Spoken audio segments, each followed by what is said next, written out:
où l'auteur dit. Al-Hajuri a lu et approuvé une épître où son auteur dit: on accepte la parole du messager sallallahu alayhi wa sallam que si elle est étayée par une preuve. Hein? Subhanallah. Il a dit: Inna ar-Rasul sallallahu alayhi wa sallam la yuqbalu qawluhu illa bidalil ou bihujja. Hein? Musawwira. Wallah al-musta'an. Hein? C'est-à-dire quand le prophète il apporte une chose, tu lui demandes encore une preuve. Ce que dit le prophète, c'est la preuve même.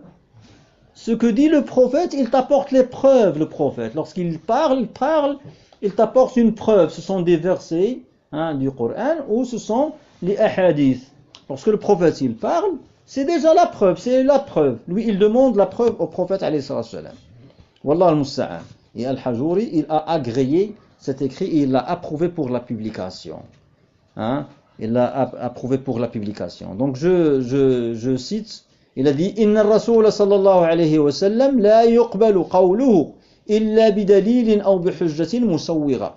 Traduction: on accepte la parole du messager sallallahu alayhi wa sallam que si elle est étayée par une preuve ou un argument soutenable, c'est-à-dire plausible, soutenable ou probatoire. Musawwira, c'est-à-dire qu'on peut accepter. D'accord? Wallah al-musta'an.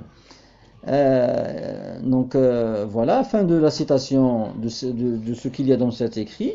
Hein?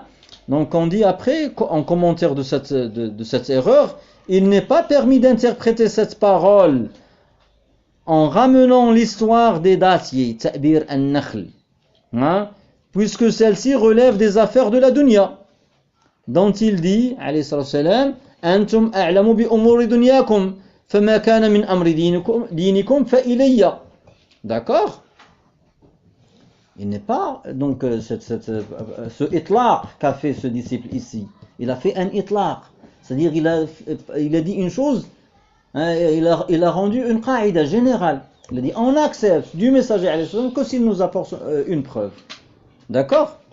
D'accord? On accepte de lui que s'il va nous donner une preuve sur ce qu'il dit. Wallah al-musta'an.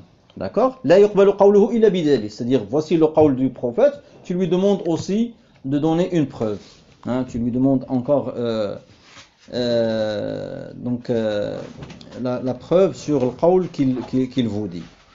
Donc les choses de la dunya, oui, donc dans les choses de la dunya, Nabi alayhi salam min bashariyati alayhi salam annahu alayhi salam fi hadhihi al-qissa wa fi ghayriha, dans cette histoire qui est l'histoire des dattiers et dans les affaires de la dunya, il vit en homme, il vit en homme.